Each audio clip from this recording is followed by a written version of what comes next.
Maka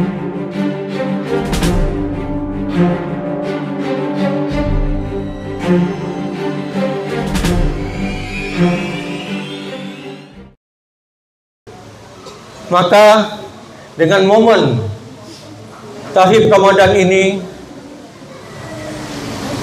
kita mempersiapkan anak-anak kita untuk menjadi tahfiz Al-Quran.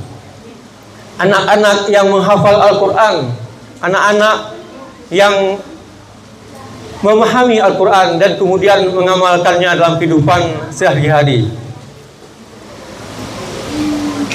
Al-Quran ini merupakan petunjuk atau pedoman hidup bagi kita semua di dunia dan akhirat, sebagai bekal dalam kehidupan kita di dunia dan akhirat. Ada setidaknya 4 fungsi dari Al-Quran ini yang menjadi bekal bagi kita. Yang pertama, Al-Quran adalah sebagai huda, sebagai petunjuk bagi kita. Kalau istilah di kantor ya, atau di kampus itu manual ya, atau SOP, Standard Operational Procedure.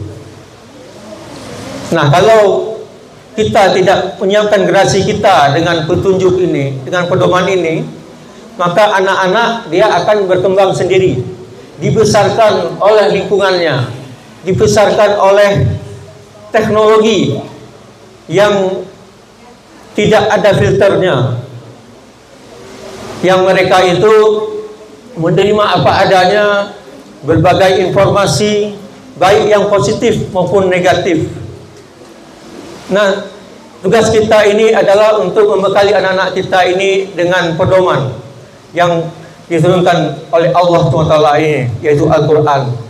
Dan Alhamdulillah, saya dengar dari Pak Zali, Ketua Yayasan, bahwa SDIT hari ini sudah memiliki lebih kurang 500 santri, dan ini luar biasa ya, untuk SDIT yang mungkin baru beberapa tahun ini ya dirintis, dan luar biasa animo daripada orang tua atau wali santri untuk menitipkan anaknya di SDIT Tahfiz Internasional ini.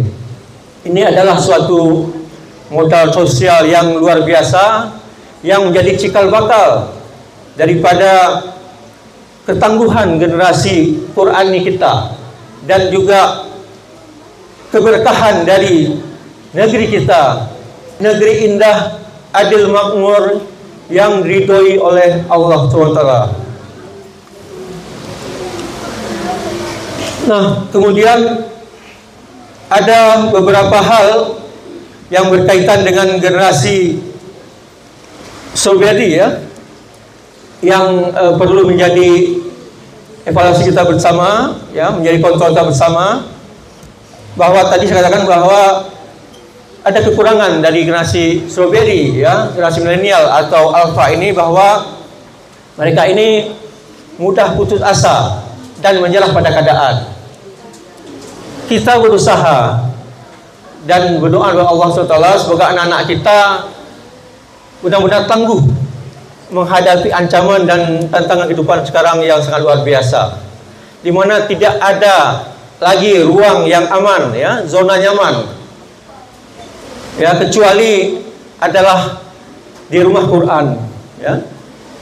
Ya, di SDIT Tahfiz Internasional ini salah satunya itu, di mana selama ini kita mengikuti media bagaimana anak-anak ya yang kemudian, mohon maaf, kadang-kadang putus asa ya, kemudian menjadi korban daripada teman-temannya, mengikuti perilaku teman-temannya yang negatif. Ada juga yang karena provokasi dari teman-temannya itu yang negatif, dan anak-anak ada yang sampai bunuh diri.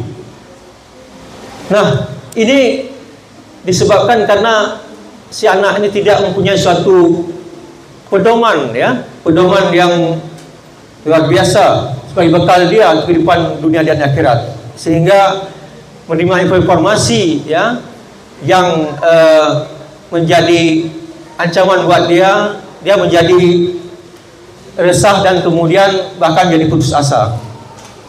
Kemudian juga anak sekarang ini kadang-kadang melakukan self diagnosis, ya, diagnosa sendiri tanpa bimbingan, ya, atau pendampingan dari orang tua atau dari ahli, sehingga dengan berbagai informasi ada di media, ya, terutama negatif, dia mengambil keputusan sendiri dan mengambil keputusan sendiri.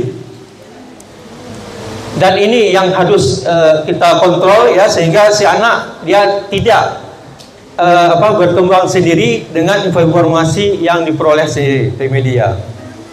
Kemudian juga si anak kadang-kadang menerima labeling, ya, atau ujar-ujaran stigma yang negatif dari orang tua. Misalnya anak dikatakan malas, ya, atau tidak bergaul dan sebagainya. Dan ini memberikan suatu efek emosional yang negatif, ya, yang membuat anak dia merasa yakin bahwa benar apa yang dikatakan oleh orang tuanya tersebut. Nah, oleh karena itu, dan tentu saya yakin pada orang tua wali santri yang hadir di sini tentu sudah memberikan bekal-bekal yang terbaik, ya, untuk anak-anak, sehingga kekurangan yang dialami oleh anak-anak tersebut mungkin tidak akan terjadi, ya, pada anak-anak di SD Tahfiz ini. Kemudian satu hal yang jadi kelebihan daripada anak-anak sekarang itu, yang mereka itu sangat adaptif, ya, dengan gadget, ya, teknologi, ya. Tetapi ini yang perlu dikontrol, jangan waktunya itu, ya, habis hanya untuk gadget begitu, ya. Harus diatur waktunya itu. Nah, oleh karena itu dengan dikirimkan anak-anak, ya, di SD Tahfiz Internasional ini, khususnya di program Tahfiz program Ramadan nantinya. Nah, ini akan memberikan suatu kurikulum, ya, yang utuh, kemudian ilmu pengetahuan yang komprehensif, ya, bagi anak-anak. Nah, sehingga insya Allah mungkin selesai Ramadan nanti kita akan mendapatkan anak-anak yang luar biasa hasil daripada pendidikan di SD Tahfiz Internasional ini.